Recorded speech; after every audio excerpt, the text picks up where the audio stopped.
Olá pessoal, sejam muito bem-vindos a mais uma aula da nossa disciplina de aspectos celulares e moleculares da inflamação. Hoje nós vamos estar conversando sobre um tema bastante importante e bastante atual, que é inflamação e câncer. Então, quando a gente fala sobre câncer, a gente sabe que existem algumas causas muito importantes relacionadas a essa doença, como por exemplo o tabaco, nós temos o uso abusivo de álcool, nós temos as suscetibilidades genéticas e nós temos infecções virais. Então, todos esses aspectos podem estar levando a um desenvolvimento de um câncer.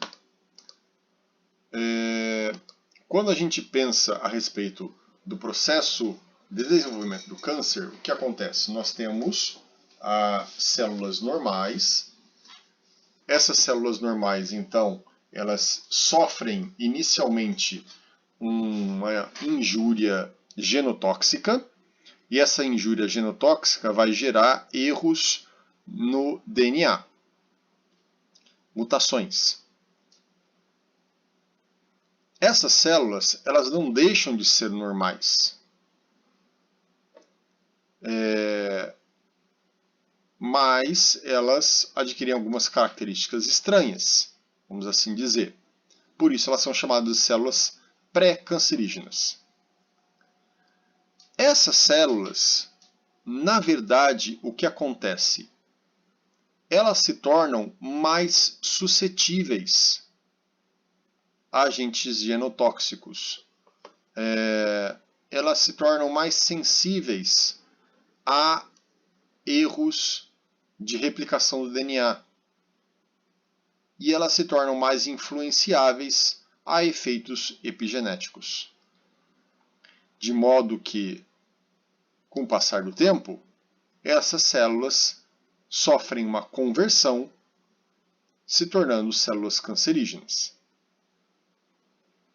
Essas células cancerígenas agora, frente a tempo e frente a influências epigenéticas, elas podem sofrer um desenvolvimento gerando um tecido tumoral. Então, olha só, pessoal, o que precisa acontecer para que o câncer venha realmente se desenvolver. Então, nosso organismo é belo o suficiente para tentar, de alguma forma, evitar que esse câncer surja. Mas, eventualmente, em algumas situações, isso não é possível. Aqui a gente pode levantar o que a gente chama de hipótese dos dois raios. Né? É aquele velho ditado popular. Dois raios caem no mesmo local. De um modo geral, isso é uma mentira. Né? Mas no caso do câncer, é uma verdade. Então, olha aqui. Aqui nós temos essa mesma célula sofrendo efeitos genotóxicos mais de uma vez para que ela se torne realmente uma célula cancerígena.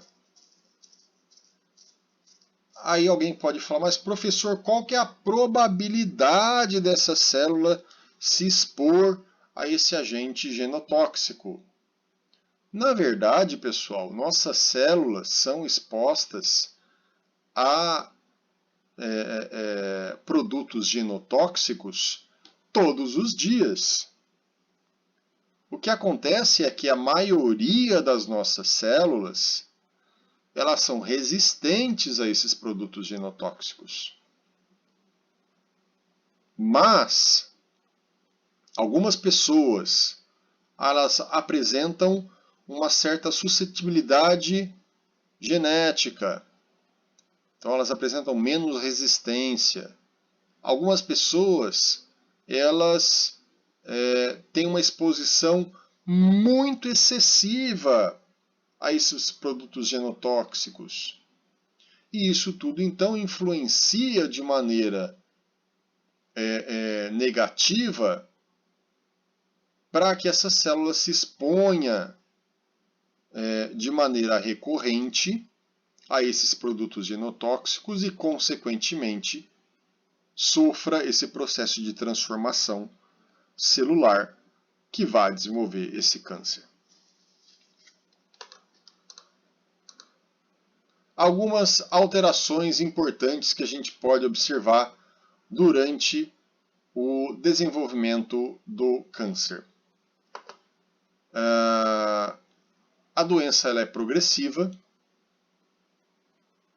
ela ocorre em processos bem estabelecidos. Então aqui nós temos o tecido normal. Esse tecido normal, então, nós temos algumas células que se diferenciam, né? Essas células, então, sofrem um processo que a gente chama de displasia.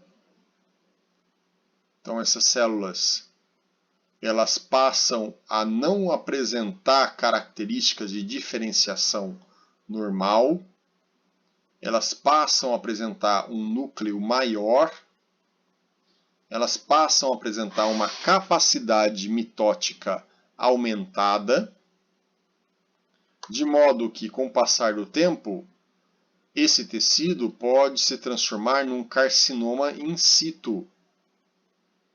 O que seria um carcinoma in situ? O carcinoma in situ, então, seria o carcinoma, ou seja, já é uma célula cancerígena, porém ele ainda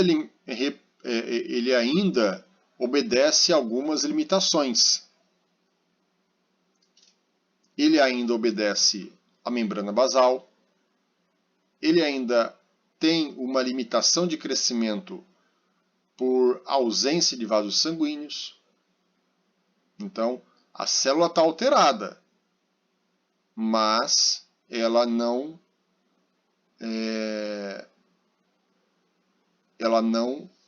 ultrapassa a região tecidual que está contida aqui.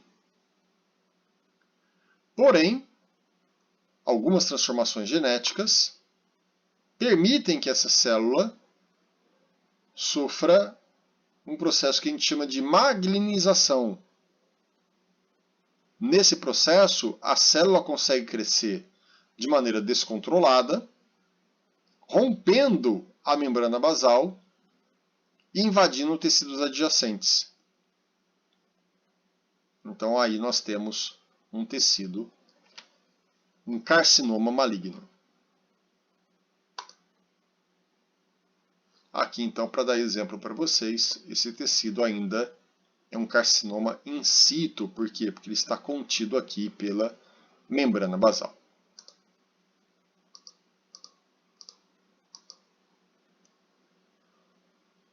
Um fator muito importante, gente, nesse processo do aspecto do câncer é a sua fome constante, né? O câncer, por ser uma célula que não se diferencia, ou não sofre um processo de diferenciação adequado, ele é uma célula que despende muita energia. Consequentemente, ele tem um gasto energético grande. Esse gasto energético, ele demanda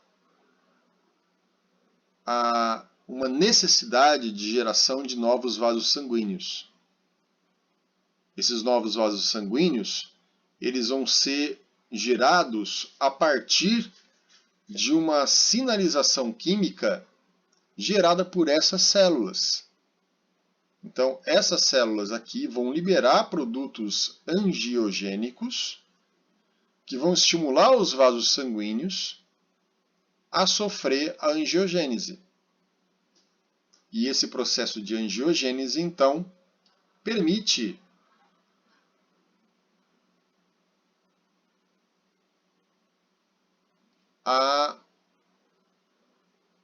o crescimento do tecido.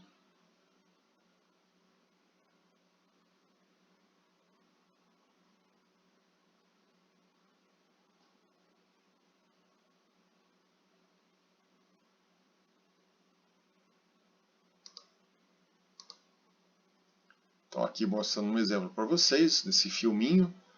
Então esse tumor liberando EGF, esse EGF faz os vasos crescer e a presença de novos vasos sanguíneos permite então a proliferação desse tecido.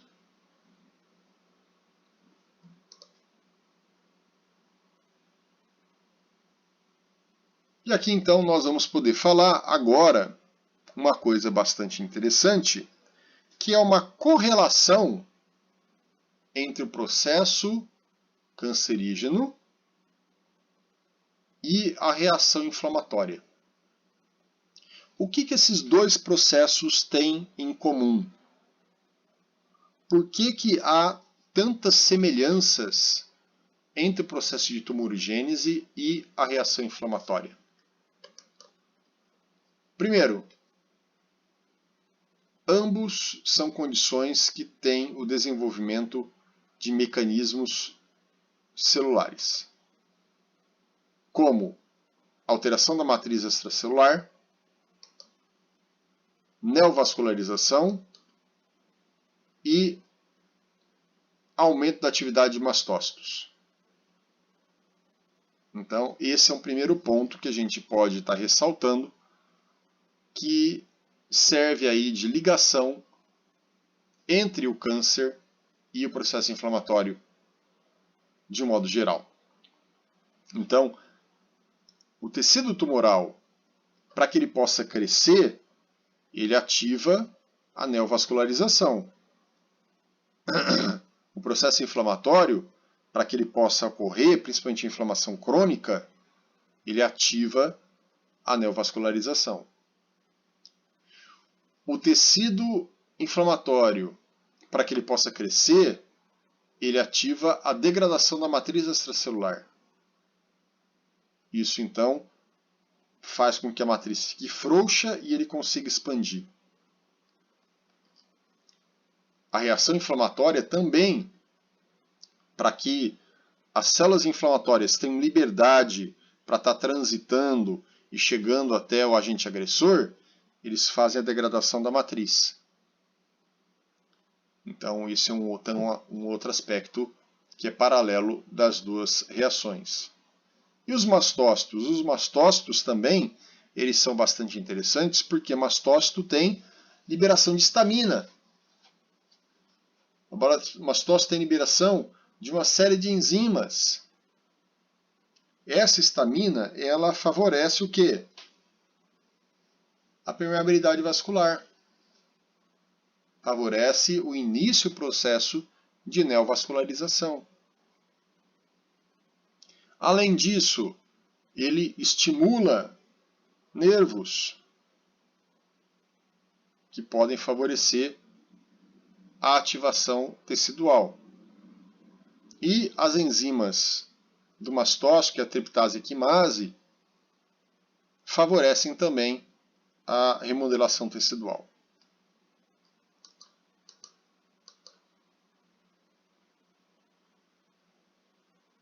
Essa relação entre câncer e processo inflamatório, ele foi descrito pela primeira vez em 1891, mas foi uma descrição que acabou sendo ignorada.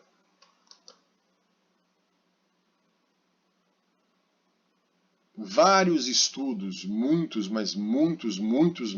estudos, sempre relacionam episódios de inflamação crônica ao desenvolvimento de carcinomas. Por exemplo, câncer de mama, câncer de fígado, câncer de intestino, câncer de bexiga, câncer de próstata, câncer de mucosa gástrica, câncer de ovário, câncer de pele. Todos esses cânceres, eles acabam se desenvolvendo a partir de episódios inflamatórios crônicos.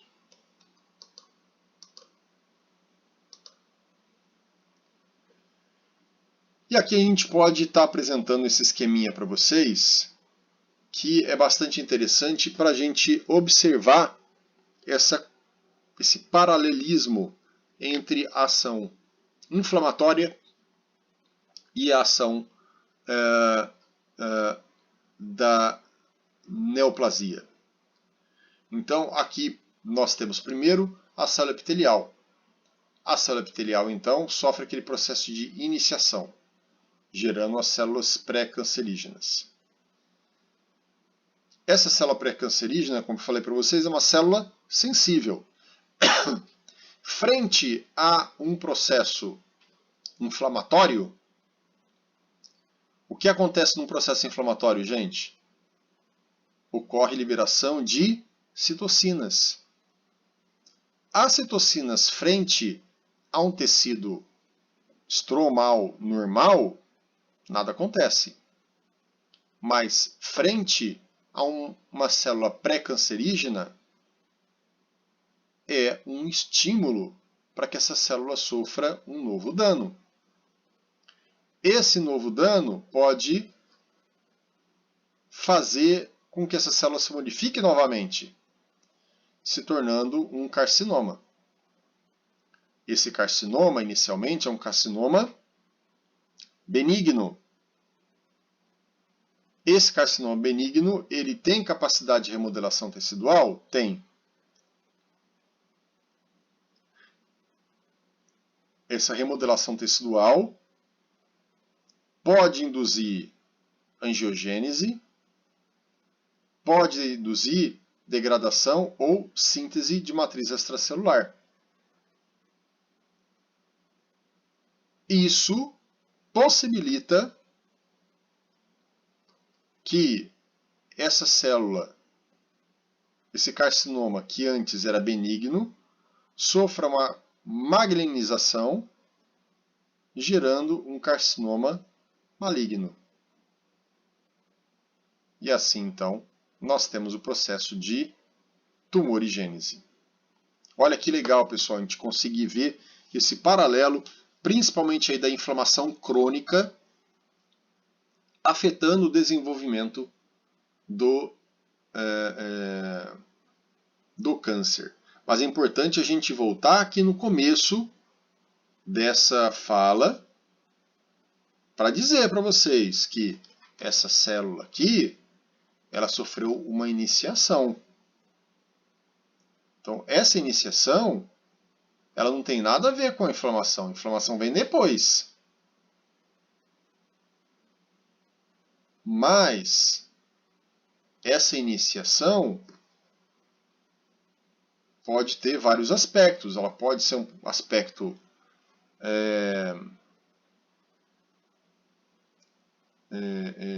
mutagênico, ela pode ser um aspecto de própria suscetibilidade epigenética do paciente. Então, vários aspectos importantes aí para a gente estar ressaltando.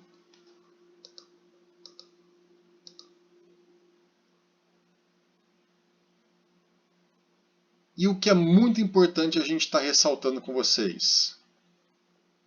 Que o microambiente onde esse carcinoma está inserido influencia em muito na resposta de crescimento do tumor. Então, presença ou ausência de neutrófilos, presença ou ausência de macrófagos, presença ou ausência de neovascularização, presença ou ausência de fibroblastos, presença de mastócitos. Tudo isso pode influenciar positivamente ou negativamente no desenvolvimento dessas células neoplásicas. Então, se vocês digitarem na literatura as palavras matriz extracelular e neoplasia, vocês vão conseguir verificar que existe aí uma relação muito importante e que influencia em sobremaneira a resposta de crescimento tumoral.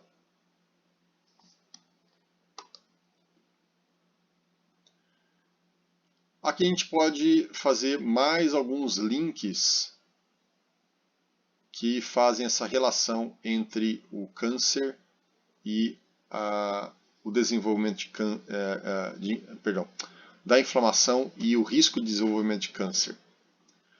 Então a gente, por exemplo, pode falar que nas doenças inflamatórias o risco de desenvolvimento de câncer é maior. Então, principalmente aí na inflamação da bexiga, da inflamação cervical, inflamação gástrica, inflamação intestinal, esofagial, ovariana, prostática e câncer tiroidiano. Drogas não esteroidais anti-inflamatórias, elas reduzem o risco de desenvolvimento de câncer, principalmente câncer de cólon, câncer de mama. Por quê? Porque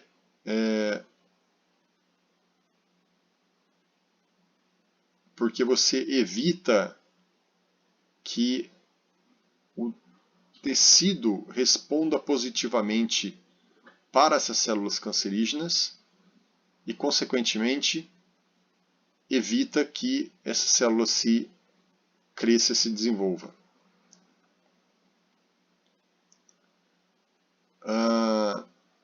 Algumas vias de sinalização da inflamação são comuns às mutações oncogênicas, como a via de Hasse, a via de MYC e a via RET. Células inflamatórias, quimiocinas, citocinas estão presentes nos microambientes de todos os tumores. Se vocês buscarem na literatura aí modelos experimentais animais, vocês vão ver que vários estágios iniciais da carcinogênese conta com presença de células inflamatórias e citocinas.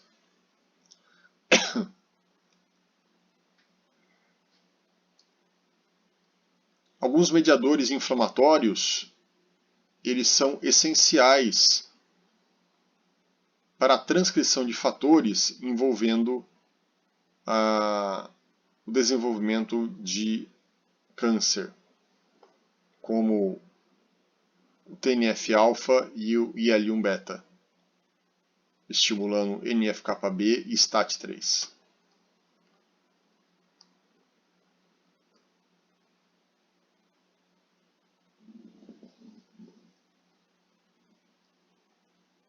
Outra coisa bastante interessante é que se você pegar células inflamatórias ativas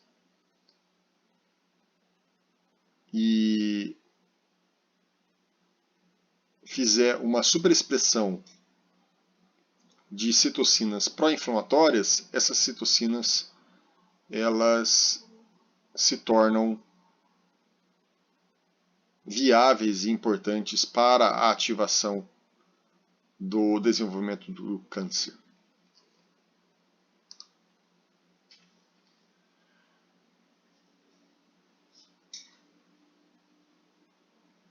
Então, hoje,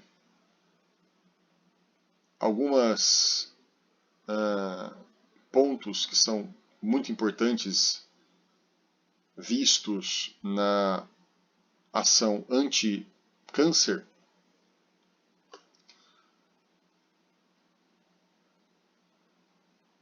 é a imunidade antitumor. Então, hoje existem vários mecanismos descritos na literatura que descrevem essa atividade antitumor. Então, existem vários linfócitos que têm capacidade de controlar o crescimento dessas células tumorais, reconhecer essas células tumorais como estranhas e destruir essas células tumorais. Então, hoje, esse é um mecanismo importante na ação antitumor.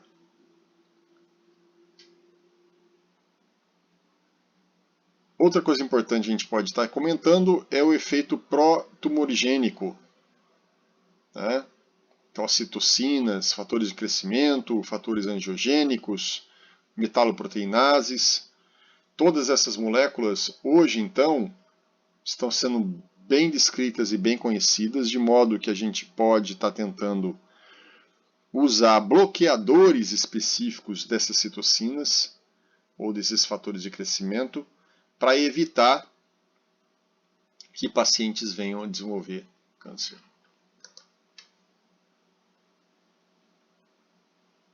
Então, hoje, vários aspectos desses são levados em consideração na tentativa de desenvolver terapias antitumor, utilizando linfócitos T e linfócitos B ativados de maneira adequada. Então é isso, pessoal. Espero que vocês tenham gostado da aula. Espero que a aula tenha sido informativa para vocês. Ficamos por aqui por hoje. Dúvidas, por favor, me mandem no e-mail. E nos vemos numa próxima oportunidade. Um grande abraço e até a próxima, pessoal. Tchau, tchau.